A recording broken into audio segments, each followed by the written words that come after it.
Morning mga kamesas! Welcome to my vlog. Yes mga kamesas, ngayon pong umaga tayo pa mayroon namang lutuin bago ang kalat ng kusina ko. Tsaka ang hagad niya Aling Marikit. Pasensya na po kayo sa aking itsura. Wala pang ano yan, walang hilamos. At tatawa kasi tsura ko. Ang pangit ang putsa. Natural na ganda, char. Ngayon pong umaga ay may bago naman po tayong lulutuin. Tayo po ay magluluto ng hipon. At kung hindi pa po nakaka-subscribe sa YouTube channel, mga kameses, please subscribe na po kayo sa Aling Marikit. Like and share na rin. At syempre, lagi nyo pang pindutin ang bell para update ka sa aking mga videos. Tara mga kameses, tayo po ay magluluto na at ipapakita ko sa inyo at akin munang linisin.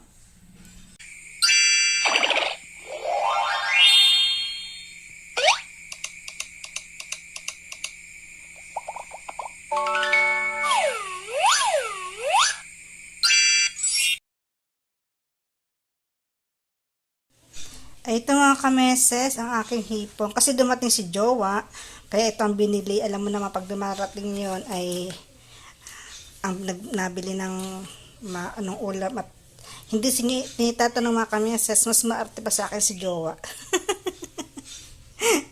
Kaya ito akin muna, alisin ko muna mga kameses yung dito, yung itim dito. Tatanggalin ko muna yan bago natin ipakita aking mga sangkap sa pagluluto. So, ayan ang mga kameses ang aking lulutuin. At dahil mga kameses, nag-brown out. Ayan meses, wala tayong ilaw, madilim sa akin. Sana magka-ilaw na bago ako matapos sa pagluluto.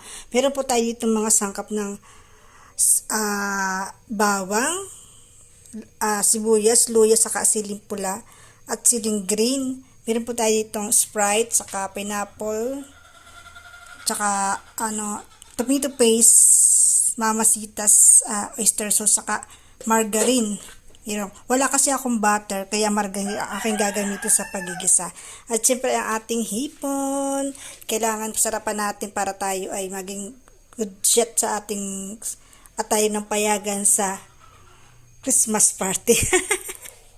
Bet-betan muna sa Aling Marikit sa Jowa para tayo ay payagan. Ano mga kameses, tara, magluto na tayo ng ating shrimp garlic butter. Wala, charan, umpisa na natin. So, ayan mga kameses, magkaya ako ng konting mantika. Siyempre ang ating margarine. Kasi wala akong butter. Kailangan na ating gawin.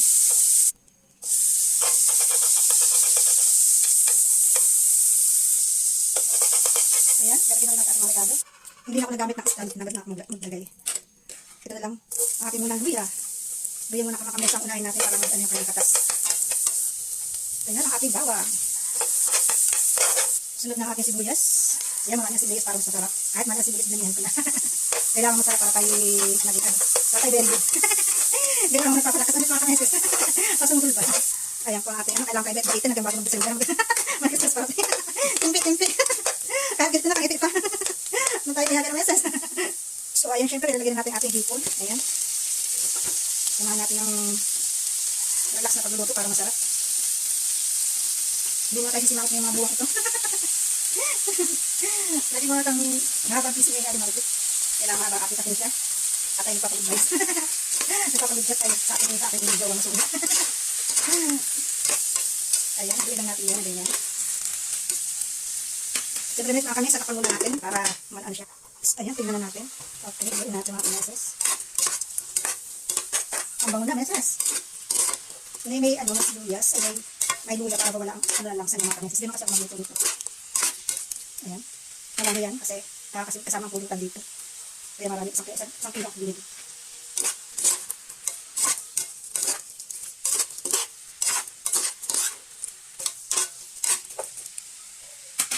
Lagyan na natin ng konting asin yan. At syempre ang pampalasa ni Aling Marikit. Lagyan na natin para lumasa ng gusto. Gusto sa ibig. Tinaktak. Ayan. Tinabatak magamit ng stand. Sa kwarto kasi. Gawin ko pa. Dito na lang. Kaya naman isang kamay. Ayan. Halo-halo lang po natin yan. Pakapihin ng konti. Takpan muna natin mga kameses ulit para ayan. Wait, balikan natin yan. So, ayan mga kameses. Ilagay na natin ang ating siling green at pula. para maglaban-laban sila dyan. O, diba? Mas masarap kasi maanghang, lalo na pag sa pulutan. Para tipid. Ay, ayos talaga si Aling Marikit. Ano nga kameses? Diyos ko po. Ayan. Pakatihin na natin yung konti. Lagyan natin ating ibang sangkap. Yes, ito mes, lalo nagpapasarap dyan ng ating Sprite. At ang ating pineapple. Ito mes, ang nagpapasarap dyan eh.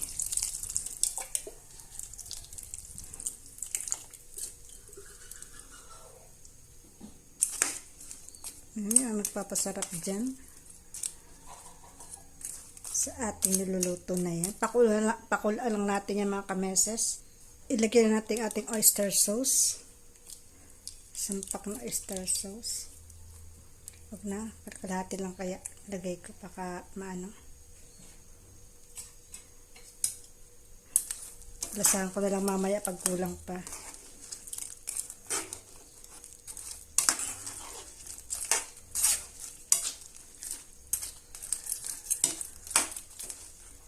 Tingnan ko na kung tamang lagay ko ng oyster sauce.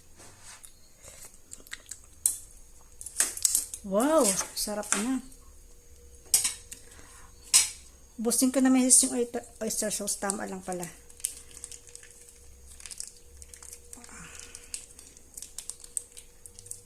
Huwag natin tipidin. para hindi din tayo tipirin ni Mister. Tapos nasa likod ko sinapok ako dito, subsob ako dito subsob ako sa niluluto. Tsaka ito pa ang ating Jolly tomato paste. Lagyan na natin ng konti pampalapot. Ayan. Sakto na siguro yan. Pampalapot lang siya meses. Mas maganda kasi ang tomato paste kaysa sa tomato sauce. Kasi yung tomato paste malapot. Ayan, pakulang na natin yan dyan. Mas halo-halo lang natin. Pakatihin ng kaunti at yan ay luto na. Maya-maya lang lang. Taksan lang natin ang apoy para madaling kumati. Mas masarap yan.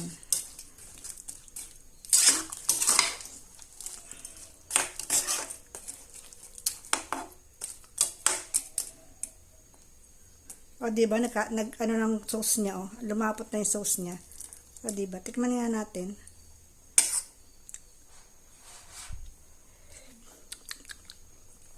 Oh, tama na. Eksakto lang yung lagay ko ng tomato sauce. Pero parang may kulang pa sa akin panlasa. Lagyan ko ng konting sugar. Ayan, tama na yan. Pakulang na natin mga kameses. Balikan natin yan. Maya-maya na konti. A few moments later. So, ayan mga kameses. Tingnan nyo na, ang sarap na. Meses, sauce pa lang talaga ulam na pantatik na sa kanin niya mga kameses. Yan ay luto na, o diba? Ang lapot, ang sarap. Yan ay luto na mga kameses, o diba? Ang sarap na. Maanghang talaga siya mga kameses, o. Yan. Yan ang aking sekretong malapit. Ayan. Ayan lang, diba? Ang lapot ng sauce. Sauce pa lang yan meses, pwede ng ulam. Tipid siya sa ulam kasi pag ang sauce na itapik mo sa kanin, tsaka yan, sarap na na. O, diba? Maanghang niya makamisis kaya tipid din sa pulutan. Ayan, patay na natin ang ating apoy at yun ay luto na. O, diba? Ang sarap lang. Sandukin na natin. Ayan, ilabas natin ang ating mahiwagang plato. At lagyan na natin ng ating ayan, sarap. Diba? Kakain na. Oh. Yum, yum, yum. Ayan na, may sili pa yan. Ang dami kayo ng sauce, ngayon konti na lang siya. Ayan. Ito, diba? Ang sarap. Ayan. Ayan, tayo kakain na. Ayan. Sarap, punta na tayo sa ating mesa. At atin na itong ihain at tawagin na si jowa para tayo ay kumain. Ayan, sa ating mesa na ito ng napakasarap na aking na-request ni jowang lutuin. Sarap. O, diba, kakain na.